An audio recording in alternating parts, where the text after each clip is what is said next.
à tous, bienvenue sur Tandem TV. Ce soir avec Sabrina, nous avons le plaisir de recevoir non pas une invitée de marque, mais trois. Ariane Séguillon, Sylvie Hautecoeur et Juliette Méniac. Bonsoir les filles. Bonsoir. Bonsoir. Alors toutes les trois, vous formez un trio détonnant à l'occasion d'une pièce de théâtre donc, qui s'appelle Redoutable et qui se joue en ce moment en France. Et si on en parle dans cette émission, c'est parce qu'à la rentrée, vous venez la jouer en Israël et à Ranana. N'est-ce pas les filles? Ouais, carrément. On est très contentes. C'est super. Alors, est-ce que vous pouvez nous en dire un petit peu plus pour expliquer aux téléspectateurs en fait de quoi parle cette pièce? Redoutable, c'est qui? C'est quoi? Alors, c'est l'histoire de trois drôles de dames, trois actrices qui jouent une pièce, et une pièce à succès, et il va y avoir une adaptation cinématographique de la pièce. Sauf que le soir de la dernière, enfin une adaptation cinématographique avec elles, évidemment, elles doivent jouer dans le film. Et le soir de la dernière, elles apprennent qu'une actrice connue a été engagée pour jouer un des rôles. Donc, il y en a une qui va sauter. Voilà, il y en a une qui va sauter, et peut-être deux, et peut-être trois, et donc voilà, et ça devient un carnage, et c'est très drôle, très grinçant, et on s'amuse beaucoup. Beaucoup de rebondissements. C'est surtout aussi, c'est sur le fait surtout que quand souvent des pièces sont adaptées au cinéma, très souvent les acteurs de théâtre qui entre parenthèses ne sont pas bankable pour la télévision et le cinéma sont remplacés par des gens qui sont beaucoup plus connus dans l'audiovisuel que par des gens qui font du théâtre, ce qui est en général très injuste, mais qui arrive très souvent. Ça parle beaucoup de ça. Voilà. Aussi. Et Donc on est dans de l'autodérision. Exactement. On est parti d'un fait réel. Ça existe souvent. Ouais, de quelqu'un en plus qui était plutôt assez connu. On va pas en parler là. On ne va pas en On parler. balance pas les dossiers. Quelqu'un de connu qui a été remplacé par quelqu'un de connu, de Encore plus connu. Ouais. Voilà. C'est terrible. Et c'est vrai que c'est toujours quand on s'est battu pour faire une pièce, qu'on a joué, qu'on a fait un succès, c'est vraiment c'est d'une violence incroyable que d'être remplacé. Ouais. Et donc voilà, la pièce raconte ça, et c'est l'occasion pour ces trois amies à la ville et trois comédiennes sur scène de voilà faire ressortir toutes les. Parce qu'on est très amis dans la vie, c'est ça. Et donc Oui. Dans la On sent qu'il y a une véritable complicité entre vous. Racontez-nous comment vous vous êtes rencontrés. C'est via Redoutable ou vous vous connaissiez d'avant? Alors, pas du tout. Alors Juliette et moi déjà on se connaît depuis qu'on a 18 ans. 18 ans. Depuis qu'on a 18 ans, on était ensemble chez Florent en classe libre. Voilà. On s'est suivis tout le temps. Voilà. On s'est jamais quittés. On a fait un enfant en même temps. En même temps, ils sont 7 jours de différence. Ils font tous les deux de la musique. En tout cas, c'est assez drôle. Ouais. On a un parcours qui est assez Parallèle. Parallèle. Voilà. Sauf que là, Juliette est plus au théâtre et moi plus à la télévision maintenant. C'est pour ça que je suis heureuse de revenir au théâtre avec elle, puisque une de mes premières pièces, je l'ai jouée avec Juliette. Ensemble, on a joué ensemble. C'était quelle pièce les filles? Dommage qu'elle soit une putain, mis en scène par Thomas Ledoirec. De John Ford. John Ford, qui est un contemporain de Shakespeare. Et avec Sylvie alors, la rencontre? Moi, je les ai connus quelques années plus tard, pas très longtemps après, parce que les enfants avaient 4 ans, 5 ans. Alors pas moi, peut-être Juliette. Non, mais pas Juliette. moi. Ouais, d'abord Non, moi Juliette, voilà. Et puis on s'est rencontrés nous il y a une dizaine d'années. Mais je sais plus comment. À un dîner de filles. Par moi les filles. Par Par moi, Juliette, un super dîner de dîner. filles, voilà. Et donc, et un jour, à ces fameux dîners de filles qu'on fait régulièrement, qu'on faisait une fois par mois ou un truc comme ça, on a eu soudain cette idée. Mais non, en fait, c'est venu parce qu'en fait, moi, je faisais une tournée de théâtre. Oui, mais faut pas dire.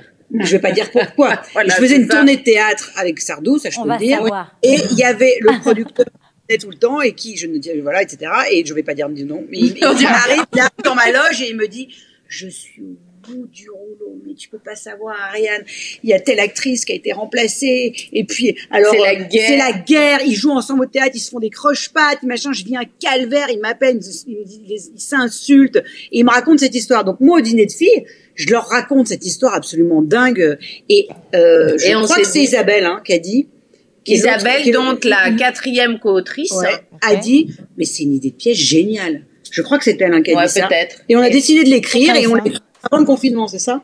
On a commencé avant le confinement. Ouais. On a mis. Voilà. Parce que c'est toujours compliqué de se retrouver, de trouver des bons rendez-vous. Donc on essayait de se voir minimum une fois par semaine. Et vous compariez en fait vos écrits ou en fait c'est non, vraiment pas une du écriture tout. à 6 mains? À vrai dire, on s'est vu beaucoup, mais celles qui ont le plus moi, je suis celle qui a le moins travaillé. En fait, on s'est vu, on a réfléchi ensemble à la pièce. Ça, oui, on s'est en fait, on était 4 cerveaux pour penser à tous les événements, etc. Et ensuite, voilà, après, fallait que quelqu'un écrive. Mais après, il y avait, voilà, moi, je sais que je tournais beaucoup, donc, mais après, elle me disait ça, qu'est-ce que t'en penses, ça, mais celles qui ont vraiment travaillé le plus dessus, c'est quand même, Isabelle, Sylvie, et après Juliette, et en dernier moi, qui était vraiment très mauvais élève, mais j'ai fait ce que j'ai pu. Non, mais c'est vrai, il faut mettre à César ce qui est à César, mais je suis très contente du résultat, donc tout va bien, j'ai choisi. C'est très drôle. Et en même temps, c'est très humain, parce que les filles, elles ont beaucoup de choses à vivre dans leur quotidien et dans leur vie de tous les jours dans la pièce, et du coup, ça devient... Beaucoup de choses à raconter. Disons que les choses les plus vulgaires, c'est moi qui les ai écrites. Alors, Ariane, c'est la transgression. Alors, Ariane, tu disais que toi, alors c'est vrai que tu avais peut-être un petit peu moins de temps puisque tu es à la télévision. Donc, c'est vrai que quand on a préparé cette émission avec Aurore, on s'est dit que le point commun, c'est que toutes les trois, vous portez quand même une triple casquette puisque vous avez débuté au théâtre, télévision et cinéma. Et donc, du coup, on avait envie de savoir... Pour chacune d'entre vous, dans quel domaine est-ce que vous prenez le plus de plaisir? Ou est-ce que finalement, c'est à chaque fois une nouvelle expérience? Ou est-ce qu'il y a quand même un petit coup de cœur, un petit crush? Que votre cœur balance d'un des 3 côtés. Je commence? Alors, moi, ce qui me plaît avant tout, c'est l'aventure humaine. Dans tout ce que je peux faire, c'est l'aventure. Les 3 domaines. Dans les 3 domaines, et donc l'esprit de troupe d'une certaine manière. C'est-à-dire c'est vraiment être un groupe, etc. Donc quand à la télé, il y a un rôle qui peut le permettre, c'est-à-dire sur une longueur, alors oui, mais vraiment cette chose-là, on l'a vraiment au théâtre. On l'a vraiment au théâtre parce que c'est sur la longueur. Souvent, on joue 6 mois, parfois 1 an. Donc, c'est des relations qui se créent. Des relations se tissent. Alors, je l'ai vécu aussi quand j'ai réalisé mon premier long métrage, parce que effectivement, ça a été une aventure un peu sur la longueur, pareil. Mais c'est vrai qu'au théâtre, c'est vraiment des aventures humaines hyper fortes. Dans une quotidienne. Et aussi, on est dans un endroit clos. Et je pense qu'aussi, ça joue énormément. Et quand on est comme ça dans un théâtre, en fait, tout ce qui se passe pendant les répétitions, on crée vraiment. C'est une famille. Exactement. C'est ça. Après des fois, ça se passe mal. Hein. Oui. Et là, on est obligé de rester pendant des mois avec des gens qu'on peut pas saquer. Ça arrive. Ça arrive aussi. Nous, on s'est choisi, donc on n'a pas ce problème-là. Voilà, c'est ça. Parce que ça peut se passer mal. Après, il y a beaucoup de théâtre et des fois, c'est... Oui, c'est vrai que toi, t'as fait... Après, tu veux que je continue? Vas-y. Comme tu veux. Allez, vas-y, Ariane. Moi, j'ai pas de préférence. Moi, je suis un peu une touche à tout. L'aventure humaine, j'en ai rien à foutre. J'aime pas les humains. Non, mais moi, je suis une touche à tout. Vraiment, j'aime tout. J'aime aussi l'indépendance de ce métier. C'est vrai que d'un seul coup, je suis dans une quotidienne et t'es très prise. Les mêmes gens. T'es très prise avec la télé. Ouais, je vois beaucoup les mêmes gens et machin. Et c'est vrai que moi, ce que j'aime, c'est l'intermittence entre parenthèses, c'est-à-dire que les nouvelles aventures, les nouvelles personnes. Changer d'un univers à l'autre. Oui, j'adore. Et puis, je me suis un peu embourgeoisée. Après, vous êtes en Israël, donc vous connaissez pas ce côté français, mais nous sommes dans un pays très snob. Ah on connaît, hein. On a vécu en France avant d'arriver ici. Le snobisme français, des cases. Sachez que les Français en Israël sont des snobs aussi. Bon, voilà. Non, mais c'est tout un truc de cases, en fait, dans le métier artistique. Vraiment, c'est-à-dire que on fait du théâtre subventionné ou du théâtre privé, ou on fait une série pour TF1, où on fait France 2, où on fait TF1, et moi j'ai tout fait en fait. J'ai fait du cinéma, j'ai fait une grosse série pour France 2, Tiger Lily, maintenant je fais une quotidienne pour TF1, j'ai fait du subventionné, j'ai joué au théâtre de la ville, et j'ai fait aussi du théâtre public avec Michel Sardou, vous voyez. Donc moi je fais privé avec Sardou. Donc je fais vraiment tout, et j'aime ça, et je trouve le changement aussi. Mais c'est vrai que parfois c'est un peu difficile parce qu'on doit se justifier en disant que c'est qu'on aime. Oui, puis quand on nous met dans des cases. Ouais. Ah, mais toi tu fais ça, donc tu peux pas faire ça. Exactement. Tu joues, tu peux pas réaliser. Tu réalises, tu peux pas jouer. C'est moi qui suis beaucoup au théâtre. Et toi alors, Juliette, du coup? Oui, moi j'adore le théâtre. C'est quelque chose c'est le rapport. Moi, ce que j'aime, c'est le jeu avec le rapport avec les gens tout de suite. Là, les rires qui sont immédiats ou pas. L'interaction. Qui change, ça c'est. Et aussi le risque, non? Parce que c'est sans filet le théâtre. C'est moins. Oui. Ouais, c'est vrai, c'est vrai. Mais en fait, comme on travaille beaucoup, le filet après. Après, quand on est 3 ou quand on est plusieurs, voilà, on est 3. Moi, c'était par exemple, j'ai eu un trou de mémoire, mais mes copines sont là. Et Juliette, on a tous eu à un moment un trou, bon à part, parce que c'est notre chef scout, elle a jamais trop.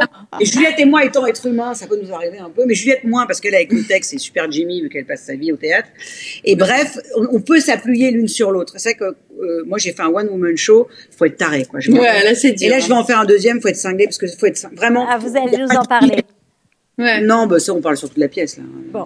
Alors, dites-nous, Ariane et Sylvie, donc vous en avez parlé, Sylvie, vous êtes également scénariste et réalisatrice. À quel moment jouer et interpréter les histoires des autres, ça suffit plus et on a envie d'écrire ou de raconter ses propres histoires? Comment est-ce qu'on passe derrière la caméra, comme on dit?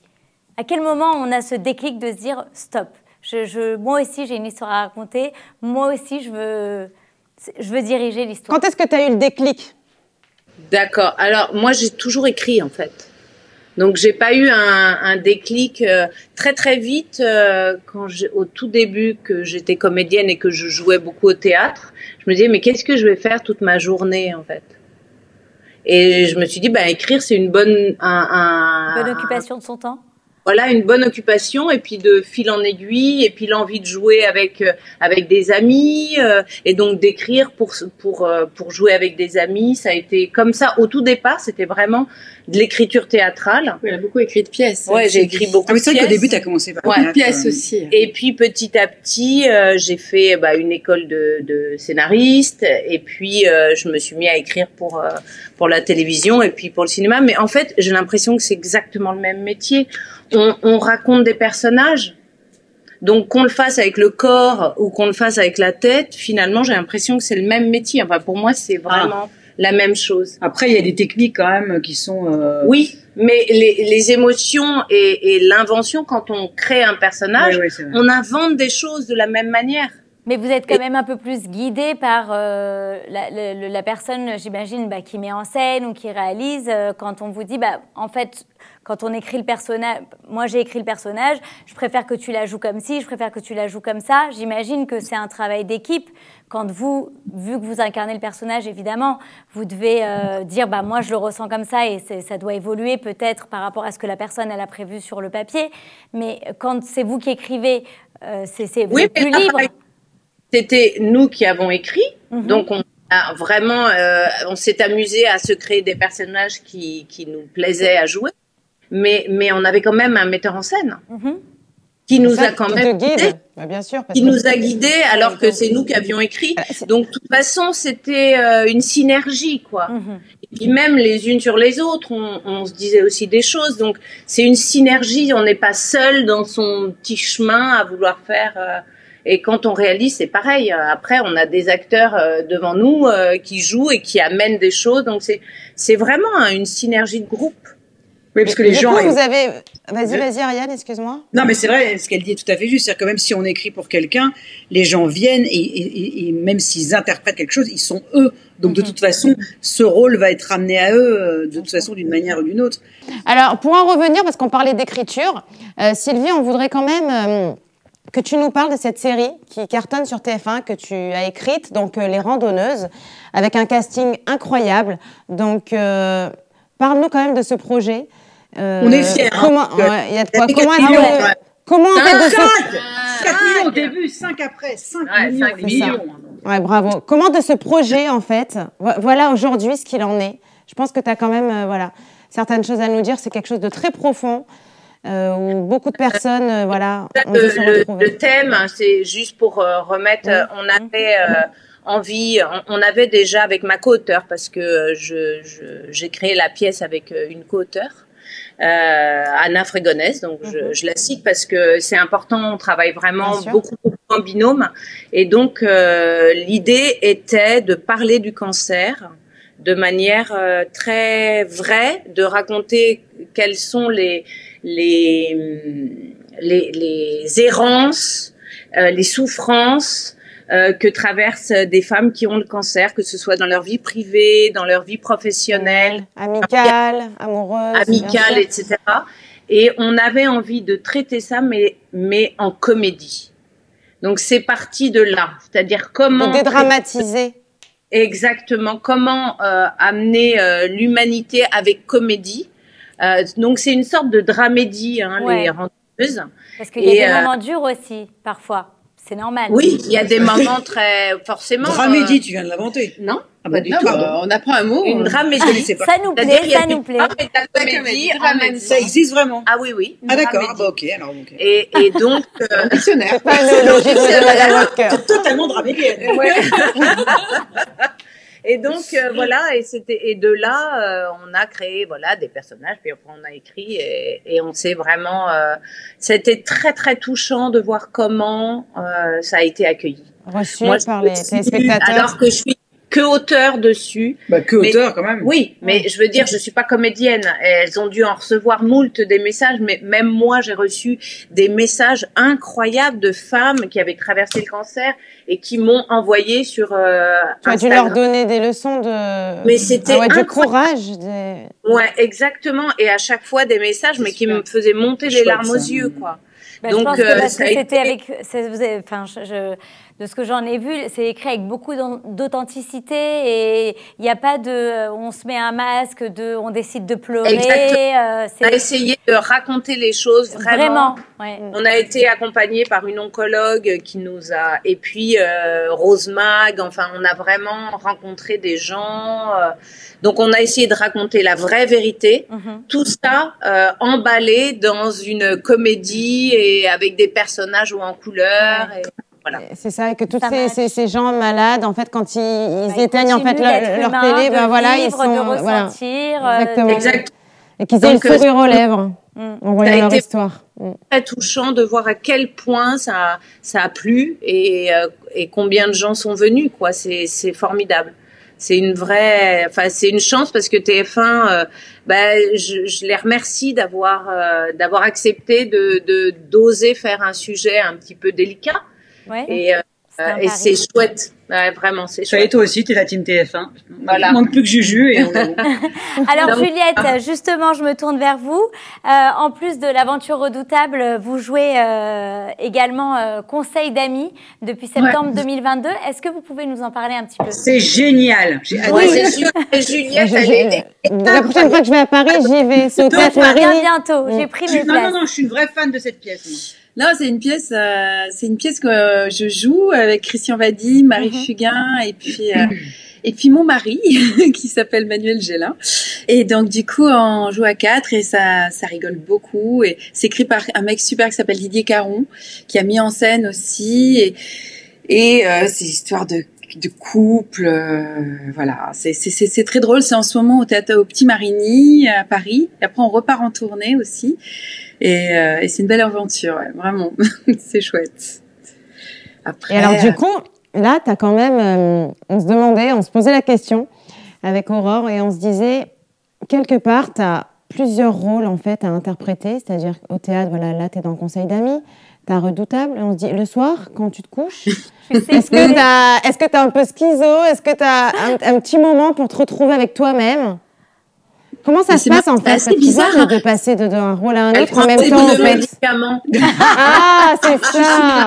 Non, mais c'est bizarre parce que Mortier, on va dire de conneries depuis 10 minutes. Ça se fait assez facilement, bizarrement, parce que par exemple, on va jouer à Calvi le 17 juillet et le lendemain, je joue à Fréjus. Et Fréjus, Conseil d'amis. D'accord. Donc, ça se fait assez bizarrement. C'est naturel en fait. Ouais, et en fait, je vois à la Comédie Française, ils ont l'habitude ça. Ouais, ils sont. Ouais, là, et genre à la Shakespeare Company à Londres. Ouais. Ils montent un Shakespeare, ils commencent à jouer, ils en montent un deuxième, ils commencent à jouer, ils en montent un troisième, ils sont en alternance de 6. Mais ouais, ça se fait. Je pense que tu as trouvé le mot, c'est un entraînement. C'est un entraînement. Tout est dans la tête. Tu te conditionnes. Parce qu'hier, dans la voiture, par exemple, on faisait une italienne. Italienne, c'est-à-dire qu'on se refait le texte vite. Et moi, j'étais partie tourner, donc j'avais pas revu mon texte. Et Sylvie, meilleure élève, comme d'habitude, donc elle savait son texte parfaitement. Et Juliette, et moi, j'avais du mal, je butais. Alors, je savais.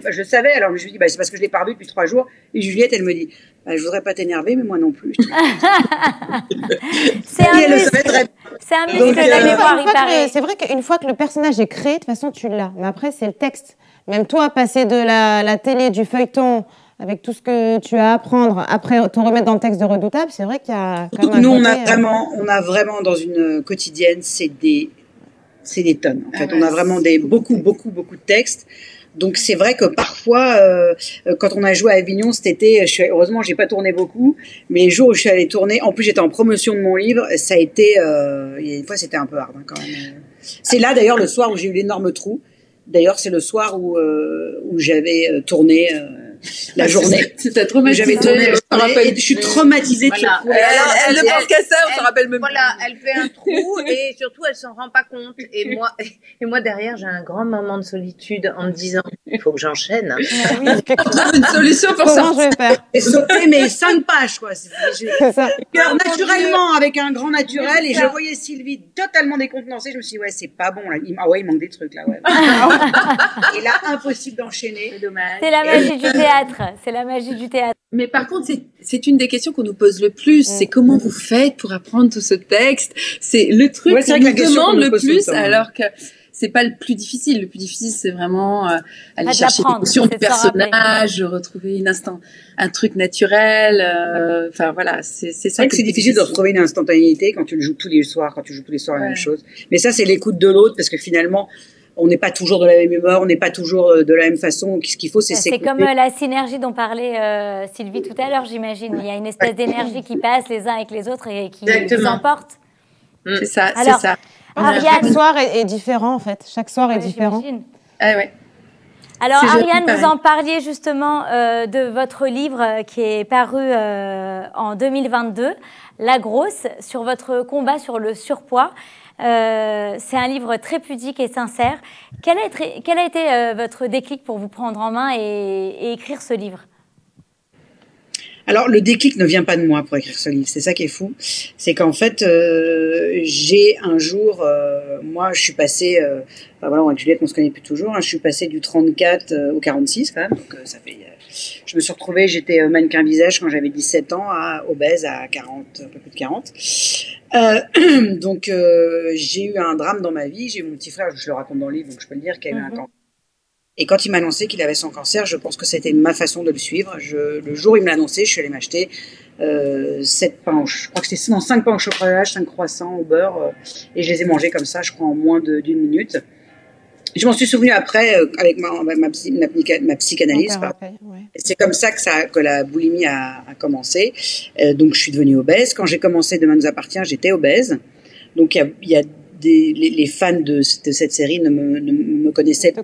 C'est pas mince, en fait. Tiger Lily, mais j'avais Tiger Lily, j'avais grossi pour le rôle que j'avais perdu juste après. Donc voilà. Et du coup, à un moment, j'allais rentrer dans une obésité morbide. Donc il y a un choix. On se dit, est-ce qu'on va, mon frère entre-temps est décédé. Quand il est décédé, j'ai pris, je crois, 10 kilos en un mois. J'ai monté, et je me suis dit, bon, à un moment où on décide de mourir, où on décide de vivre, parce que quand on va vers une obésité morbide, on sait que la vie devient évidemment beaucoup plus courte. Hein. Et puis je me suis dit, j'ai un fils qui a besoin de moi. J'ai une famille, j'ai ma mère qui a déjà perdu son fils, mon père aussi, donc peut-être que ce serait bien qu'ils gardent les 2 enfants qui leur restent. Voilà, et donc j'ai choisi, et donc j'ai annoncé, voilà, j'ai commencé à beaucoup maigrir, et donc les fans me demandaient pourquoi. Et Pourquoi? Voilà. Et un jour, j'ai dit la vérité, et là, ça a été une bombe. J'ai dit, je suis boulimique, voilà, je suis devenue obèse pour ça, ce que je mange toute la journée. Et là, mais j'ai pas compris en fait. C'est devenu comme si j'avais lancé une bombe atomique, parce que je pense qu'on parle beaucoup de l'anorexie parce que c'est sexy, parce que c'est être maigre entre parenthèses, mais c'est pas sexy, c'est gros. Donc on parle pas d'obésité, on parle pas d'une femme qui se gave de nourriture parce que.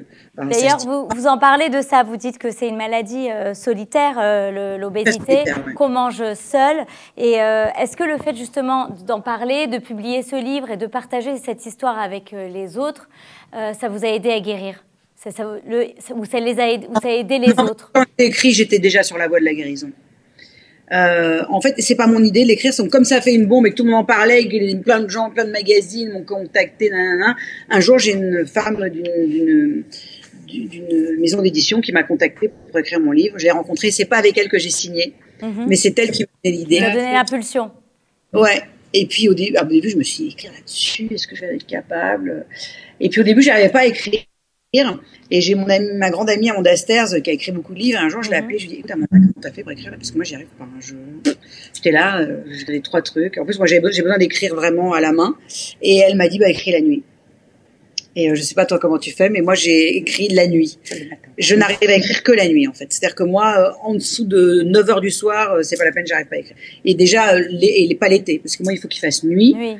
Et je suis enfermée dans une espèce. Ça vous rassure l'obscurité, le calme, de se retrouver avec soi-même, j'imagine. J'arrive à écrire que comme ça, et j'arrive pas à écrire autrement, donc je ne suis pas inspirée. Et donc voilà, et donc normalement je vais en faire un film. J'avais signé qu'un producteur là où ça s'est. Ça va changer, mais voilà, je tu vas en faire un film. Ouais, dans lequel je ferai jouer mes copines d'ailleurs sûrement. Parce que, elles vont avoir le rôle, c'est sûr. Elles vont avoir le rôle. Le rôle des copines. On aura le rôle des copines. Et donc voilà, c'est une très belle aventure, un livre, mais c'est aussi se mettre à nu, parce que je me suis dit si je le fais, je le fais vraiment. Donc raconter sa vie, c'est pas non plus. Puis au bout d'un moment, qui ça va intéresser la vie d'Ariane Séguillon. Mais après, je me disais... tu as aidé beaucoup de gens, c'est évident. Bah ouais, quand on lit les critiques... Quand on lit les critiques, c'est drôle parce qu'on a parlé de ça avec... Pardon, je vais couper, j'ai pas entendu. Non, je te disais que quand on lit les critiques du livre, tu as aidé énormément de gens. Ariane, mais c'est drôle parce que on parlait de ça avec Sylvie, parce que Sylvie me disait j'ai été hyper touchée quand les gens m'appellent, et c'est ce que j'ai dit à Sylvie hier, j'ai dit c'est drôle parce que les gens ils sont là, merci, vous m'avez vachement aidé, mais s'ils savaient, moi ça m'émeut à chaque fois que j'en parle à quel point ils m'ont aidé avec le départ de mon frère, ils ont été ça m'a pas aidé par rapport à mon poids parce que j'avais déjà maigri. Non, et par rapport à votre deuil. Mais par rapport à mon deuil, ça a été extraordinaire. Avec qui j'ai parlé jusqu'à parfois 4-5 heures du matin, des inconnus. Tu ne les connaissais pas, des inconnus? Qui avaient vécu la même chose que moi. Et parfois, c'est plus facile de parler avec des inconnus qu'avec les proches. Oui, souvent. Voilà. Et, ça comme quoi les avantages des réseaux sociaux parfois, parce qu'on parle souvent de l'escalade, des dangers des réseaux, ou alors mais c'est aussi du bon des réseaux. Il y a du bon. Oui, mais je pense que quand il y a de la bienveillance, de toute façon, c'est toujours bon. Il faut juste qu'il y ait de la bienveillance tout le temps. C'est juste de ça dont on manque, j'ai l'impression. Ouais. C'est vrai. Hein. Ah bah écoutez, franchement, on a passé un très bon moment. Merci à toutes les 3 d'avoir pris le temps de nous répondre.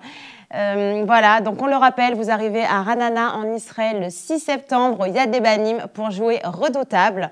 Il y a d'ailleurs un code promo valable jusqu'au 15 juillet qui offre en fait aux téléspectateurs de Tandem 10% de réduction. Voilà, ça s'affiche en bas de votre écran. Et avec Sylvie. Ça va être la folie. Ah ouais, c'est ça. En tout cas, on a hâte que vous arriviez. Voilà, on va profiter, on va passer même du temps ensemble à Tel Aviv et on a hâte de vous applaudir et de vous accueillir. Merci encore. Des bonnes vacances. Merci, et nous on a hâte de venir. Ça va être super chouette. On est hyper contentes. Ah ouais, et réservez vos places, venez nous voir. Ah bah voilà. Et nous, on sera les premières, c'est sûr et certain. Merci beaucoup. Vous, on a rigoler. Ah oui. Bon, on va traîner toutes les copines, nous aussi, avec nous. Bonne soirée. Merci de votre fidélité à tous et à très bientôt sur Tandem TV. Au revoir. À bientôt. À bientôt les filles, merci.